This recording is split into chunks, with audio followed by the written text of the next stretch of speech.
Testing 1 2 3 4. Testing 1 2 3 4. Still just.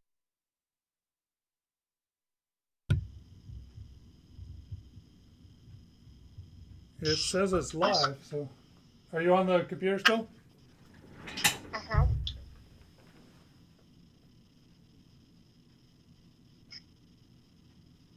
Where's my audio? Oh. Somebody throw up on chat. We're experiencing technical difficulties.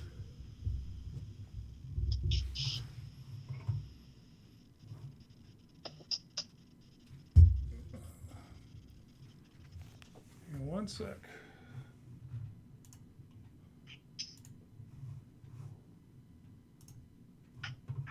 Thank you. Uh-huh.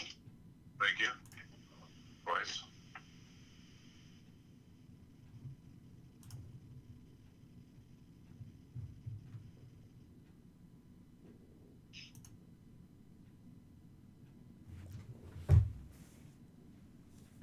Testing 1 2 3 4. Testing 1 2 3 4. Still just get you over the phone. Yeah, so it says waiting for Clark County Fire District 6.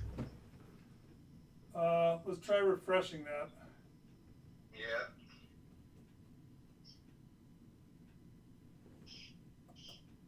Still waiting.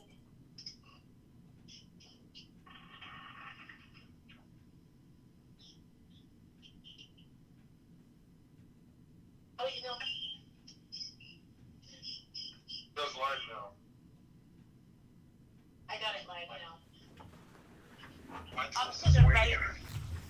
Off to the right, where it says up next, is where mine popped up saying live stream. I've got live stream. Okay, we're good to go then, and the mic is live. Okay, thank you. Thank you, folks.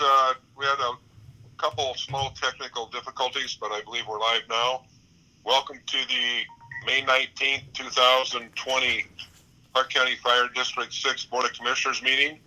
I'm Commissioner Losbeck. We have Commissioner Pfeiffer and Collins with us, along with Chief Maurer and Secretary of the Board, David Taylor. And thank you for tuning in and seeing what's going on. I'm going to call for any additions to the agenda from the other board members. None here. None here. Okay, we need to read and approve the minutes of the May 5th, 2020 regular meeting and workshop. I'll make a motion to approve the May 5th meeting minutes and post. Second. Moved in second, all in favor? Aye. Aye. Aye. Thank you, gentlemen. Any correspondence, Mr. Secretary? We have received 5 thank you cards from kids. It appears to be from kids. And in addition to that, we have a correspondence from Elections Department. So I can bring that up. There, stating from May 11th, stating they have received the district's resolution, and it will appear on the August 4th, 2020 primary special election ballot for the lid lift.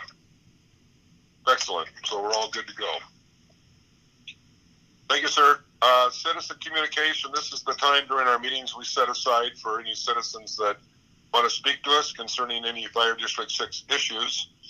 Being we're on the computer on YouTube, there's a place for you to type in any questions or comments you'd like to make. And Secretary Taylor will be kind of watching for those as we go throughout the meeting. Just because Mr. Chairman? Yes. I just wanted to mention mine still says waiting, so I do not have the live stream. Okay. If anything pops up on the live stream, we will go back to it during the meeting and try to answer your questions if you have any. So mine says live stream, so I'm gonna move forward. Committee reports, health and safety. Does Chief Russell have anything, health and safety? No report for health and safety. Okay, the parade's canceled, no risk management meeting. Triple FB met on May 13th. Is there a report? Chief Mara, you want to take the lead on that? Sure. The main discussion was around the fact that District 6 does not have volunteers out there anymore. So Chief Noor and I met yesterday via Zoom and started laying out some things that we can reduce in the budget at 151 that we may no longer need without staff out there. And then we're also looking at deployment for that station. It will meet again next week. As far as that, what apparatus will be out there, is that what you mean? Yes. So we will leave apparatus. Excellent. Thank you. Any questions, other? Go ahead. I just like to mention, during the meeting there was some, on my end there was technical difficulties with the address that was given, to join the meeting and that thing, so that was not seamless. So it shows in the meeting that I was, showed up late or whatever. I was in constant contact with Chief Maurer to get that address given to me. So the directions were not clear with the invitation to that Zoom meeting for everything. And I had asked that Chief Maurer and Chief Noor, get together. They already were, but that Triple FB would like, by the next meeting, kind of a synopsis of the state of the Triple FB and the direction that the two chiefs had envisioned that we move forward with, so we can take it back to our full board. Okay. Excellent. Commissioner Lusbeck, just to clarify, we were going to have that report ready by the next Triple FB meeting, correct? Not the next Board of Commissioner meetings for District 6? That's correct. Okay. Sounds good. That was Collins. I'm sorry. Sorry. It's okay. Anything else? Any other questions about Triple FB? Hearing none, I'm going to move on to the consent agenda. Need a motion to approve? Move for approval. Second. Moved and seconded. All in favor say aye, please. Aye. Aye. Aye. Thank you, gentlemen. Chief's report. Response time from 151 was removed, so we're going to go to overtime summary report, please. So total overtime for the April 2020 was $27,557.02. This is one bright side of COVID. This same time last year, we were at $101,000 and some change in overtime. So we have majority of people are taking vacation. Our staffing has been supplemented well. And then without training and other outside things happening, that's the reduction in that budget. Okay. Budget performance. So budget performance report, we're still tracking higher than we were last year. We anticipate that we'd be at 41% right now. We've expended 37% or 36% for fire and 39% for EMS. So, but again, we discussed that last month where some of those big purchase items were taken out at the beginning of the year, which is skewing the numbers a little. Okay, great. Thank you. Facility projects update. Turn that over to Chief Newberry. Thanks, Chief Maurer, Board Chairman. So I have provided Chief Maurer with the memo that she has forwarded to you in your board packet. We are still under the state working guidelines as directed by the governor and Chief Maurer for all the construction crews out there. Station 62, we've got some basically the same items that have been on there for a little while. We're still waiting on some electrical parts to come in to replace some bad fixtures and switches at 62. We're also having an ongoing debate about the PT room floor, which we have asked them to replace, and we're waiting on their response. It was supposed to be back today, and I did not receive it. But we will be receiving that, I'm sure, this week. And then moving on to Station 63, we've had that one problem with the card reader island. The vendors will be out tomorrow to resolve that, hopefully resolve it, but at least to troubleshoot it. Interiors-wise, Candace came out and finished the installation of the furniture yesterday. I found out this afternoon that there's still 2 pieces that I didn't know about that are missing, but she knows that they're on their way. They won't be here till the end of the month. And then the phase 1 artwork is being finalized. The exciting part out at Station 63 is the train tower has the footing was poured last week with the rebar and the footing, and then this morning I was out and they were pouring the slab. So we took a few cylinders and we'll be doing a test for strength on that, and as soon as it reaches design strength, they'll be starting to erect the iron. So things are moving as scheduled out there, and it's pretty exciting to see. It's a long time coming. We are very excited to have that. There was one situation that I've spoke with the chief about. The oil water separator that protects the environment from any contaminants from the tower or from the drill grounds was woefully undersized, and so we've gone through a redesign process with the architect and the builder, and we've landed on something this week that we think is going to be great. It's going to be a change order, and it probably won't be super cheap, but it's necessary to protect the environment. So be prepared for that coming up. The electrician and I went through a basic design build process for the train tower, and they'll be providing us with a cost for that in the coming week or 2 weeks, and I'll be presenting that to you in the near future. Still shooting for middle of July for final completion, and so far so good. I think we're on track to meet that deadline. I'll just keep you up to date as we progress. And change orders are trickling in, but I'll update that as promised at one meeting a month, and so I'll be next board meeting. Chief Newberry, Mr. Collins here. If I could ask a question about the oil water separator situation. Dollars expended already on this woefully under-designed oil water separator. We had to pay for the design, so it wasn't approved.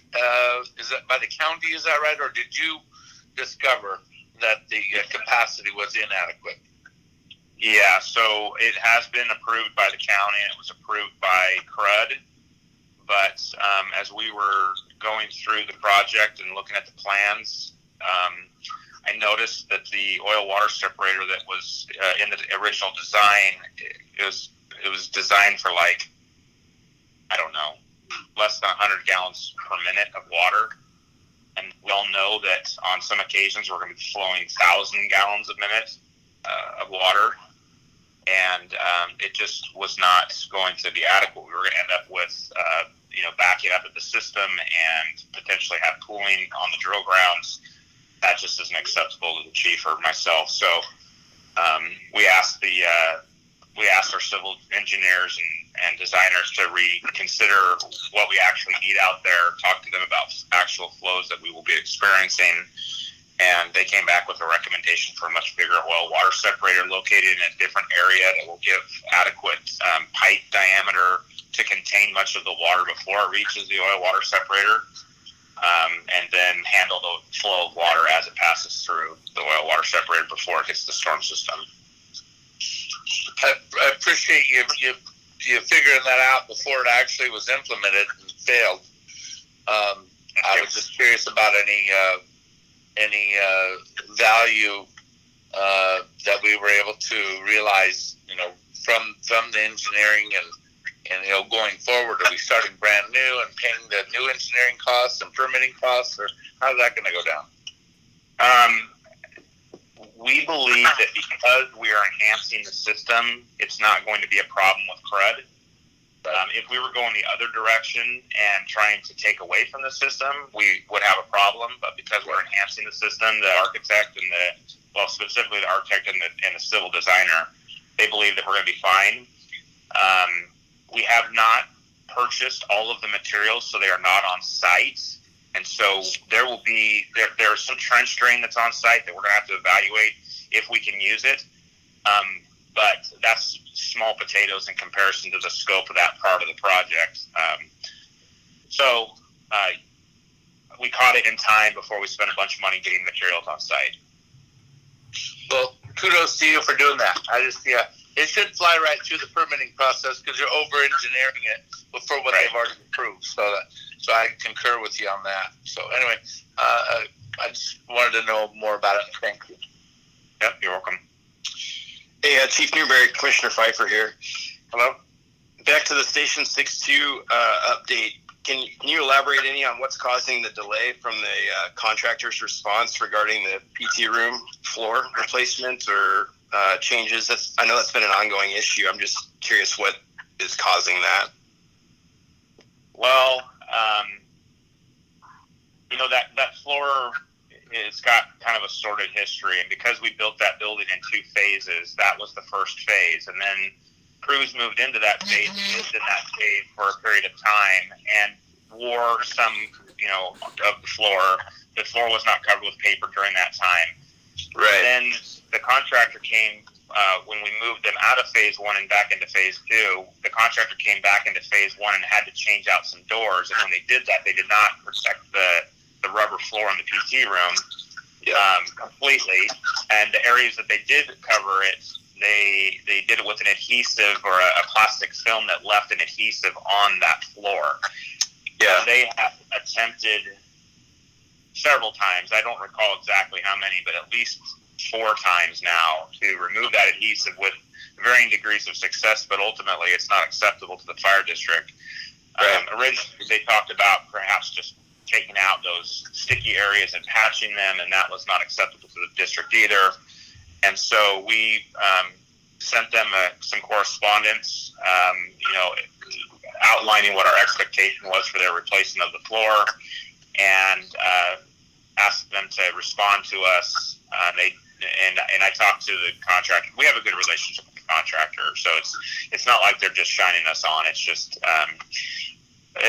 their response is delayed a day more than I'd hoped it would be, because I'd hoped to have an answer for you this evening. So I expect that we'll have that.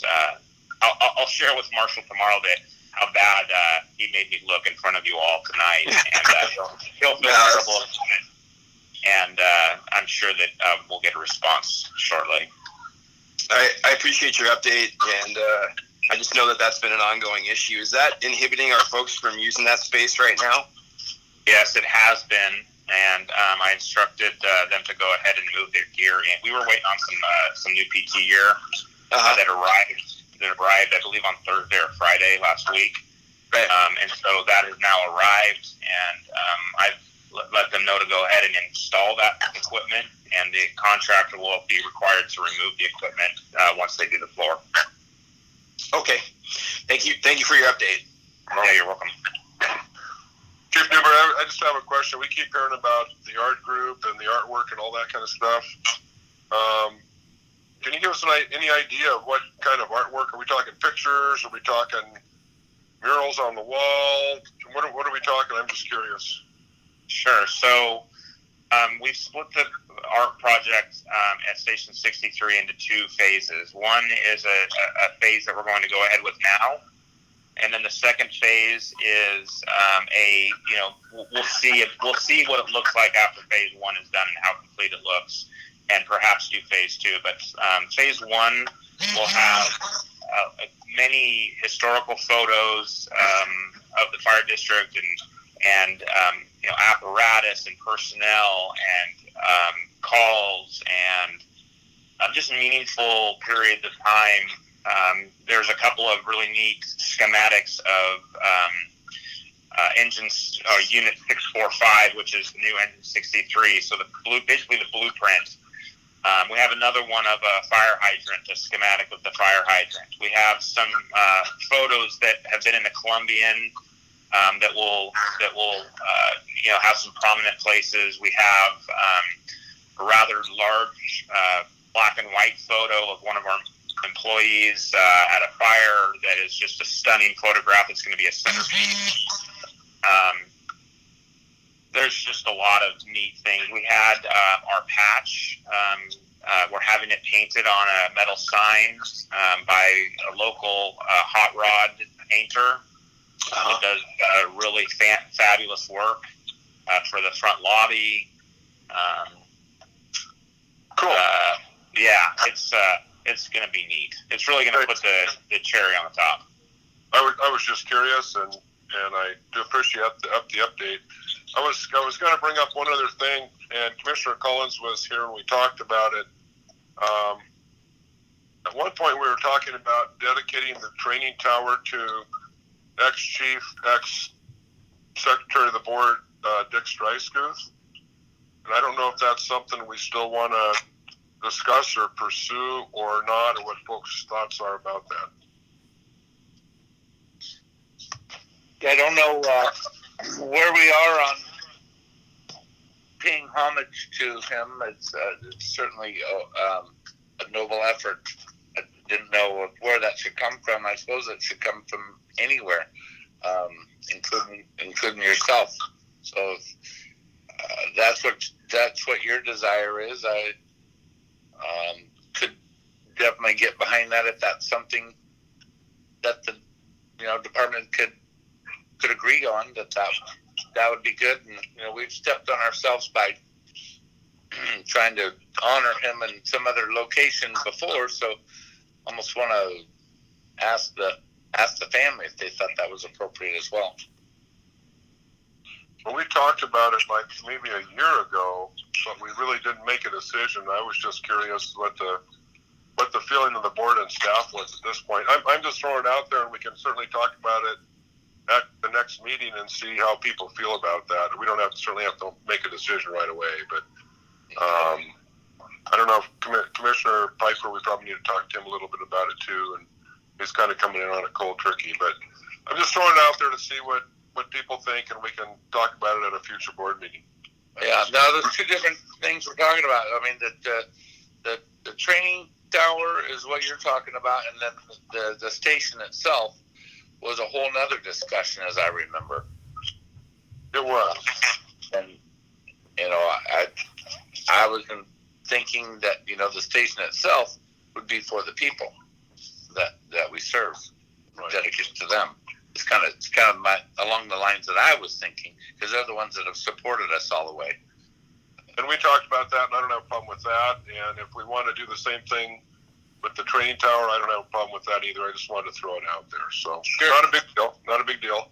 Just wanted to make sure that it was out there. So I'm not against it. I just want to make sure it's appropriate and everybody's on board with it. Okay, sounds great. Go ahead, Chris. Go ahead, Chris. No, that sounds great. I just like to support the direction of the fire district and what we can choose to move forward with as a group. That sounds well. Okay, we'll feel everybody out and see where we go from there. So, anything else? Any other questions on facility projects update? Old business. I do not see any. Do we have any old business, Chief? Not at this time, no. Okay, and we have one new business item. We need to transfer some funds to 6213. Yeah, so it was approved in the 2020 budget to transfer $156,700 from the general 6212 into debt services fund 6213. I've included a letter in Dropbox to send to the county treasurer if the board approves that transfer. So moved. Second. Moved and seconded to transfer from 6212 to 6213, $156,700. All in favor? Aye. Aye. Aye. So moved. Thank you. Any other new business that you're aware of, Chief? No, I just wanted to draw attention to the board that we included a 2020 levy estimates memo for you in your packet. Right, and we appreciate that. Thank you. That's very good. Somebody might ask, so it's good to have. Oh yeah. There's, as it gets closer, people are going to want to know more and more. I saw the comparison between the city's estimate and the county's estimate of the COVID impact, and we should be prepared to answer that same question. And I'm sure you are, Chief. We have been tracking all of our COVID costs. So last meeting was the last time I looked at it, and we were at 16,000. Right. But we will continue to track those. Mm-hmm. I noticed that it was at Clark County Live. It's another news source that comes out. It was showing the same reports we were getting from Chief Russell through Cressa. And that's the first time I'd ever seen it published, public. I'm sure it's public, but I thought that was the good information to get out there to the people to show how many people are actually being affected by the COVID in our county. And that was probably reflective of what happened today, that the county can petition to go to step 2. How does that affect our department? Mm-hmm. I was curious if you had any thoughts on that as to how that would affect our department if we were to go to a level 2, Chief. It would start opening up just like level 2 is designed to do for the community. So everyone would be back to work full time, which we may do before that level 2 lifts. We could start opening up larger training groups. Right now we only let them train as companies, so we could start doing that. I think we're in a world though that our future is always going to include social distancing and probably PPE during any cold or flu or pandemic issues. So we'll see a new normal, but we'll be getting a little bit back to what we're used to for stage 2. I hope. And I'm hoping that maybe by the second meeting of June, we can actually meet in person.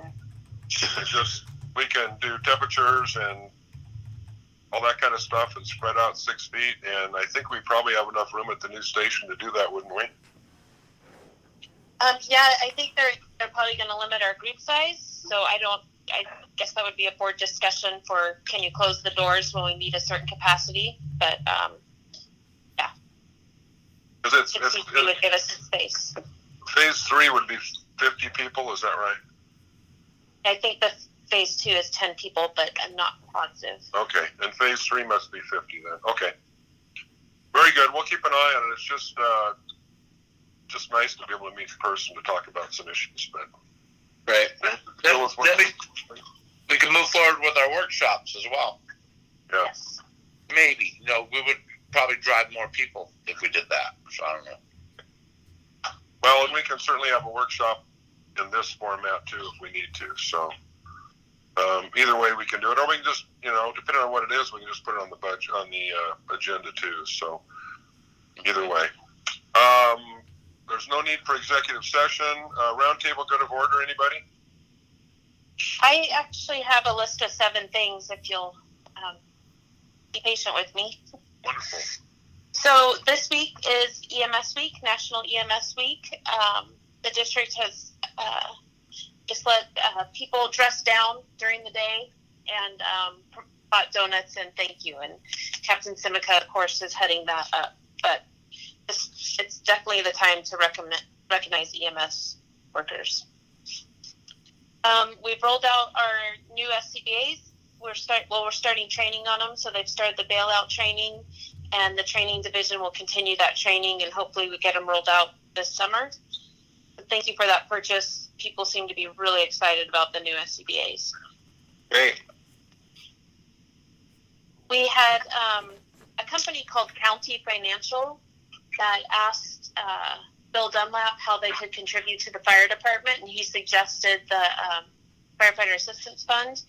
They were going to initially donate $250, but then when it went back to their CEOs, they said that they wanted to donate $2,500. So Bill Dunlap just secured a $2,500 donation to the Firefighter Assistance Fund. Wow, that's nice. Yeah, that is nice. We're going to pivot from our Wednesday night drive-bys. We're just going to try to do good things as they come up. We found that the drive-bys were very successful at first, but now everybody's kind of trying to get back into the groove of stuff, and so we've had a lot of requests for other things such as birthday drive-bys, survival drive-bys, that kind of stuff. So other than tax the crews, we're going to limit it to when they come up and shoot for once a week to recognize somebody in our community. The next one is former firefighter paramedic Terry Cochran got married this weekend. And firefighter paramedic Dave Sinclair got married this weekend. So lots of weddings. And I forgot to report at the last meeting on the personnel action report. I realized I left somebody off, and it was Brian Baum, who has 25 years with the district as of May 1st. So that's a big anniversary, and I apologize for leaving that off. And that is all I had. Thank you. Great news, but my hot peanut butter cookies just arrived, so I'm helping with the EMS week. And so I'd love to share with you all, and promise next time we get together I'll bring some. Okay. We'll hold you to that. Any other round table to go to the order? Hearing none, we need to authorize May issuance of payroll warrants, authorize May payroll direct deposits, authorize May deposit of federal and FICA medical withholding, check authorizing pre-authorization invoice transmittal, and authorized payment of current bills. And I need a motion for that. I'll make a motion. Second. Okay, moved and seconded. All in favor? Aye. Aye. So moved. Commissioner Losbeck, we Yes. dropped Secretary Taylor right before you asked for the motion for those. So I didn't hear who got the motion. And he should be back on the line now. Okay, Commissioner Collins made the motion. Commissioner Piper seconded that we authorize all of our payments. Close enough. Secretary, are you there, Secretary Taylor? Yes, I am. I just heard what you said. Okay. I'm a little concerned that we didn't stream this very well. It says live stream on my computer, and up above it says waiting. If this didn't go out, we apologize. Hopefully people that wanted to hear it could hear it, and we will. If there was a problem, we'll certainly make the minutes available. So. Yeah, Commissioner Anyway, Losbeck, it is streaming. It updated onto a different stream, so those who were looking at the channel would see the live one, and hopefully went to it. And there is a question that was typed in. If you'd like to review that one. I did not see that question. I must not be updated. Could you tell us what that is? Yeah, so it's a question from James Harrington. His question is the $156,000 transfer to the debt service a partial transfer of the $700,000 budgeted, or in addition to the $700,000? Sorry for the late question. It's a partial, so we pay it twice. So the total budgeted annually is $700,000. This is the partial payment. Okay. Paying some interest. Was that the only question that we had, Chief Schmidt? Yes, that was. Okay. Very good. If there's nothing else, I'm going to go ahead and adjourn the meeting, and we'll cut the live feed, and everybody have a good Memorial Day weekend. Be safe. Thank you. Thank you. Good night, everybody. Good night. Good night, all. Be safe.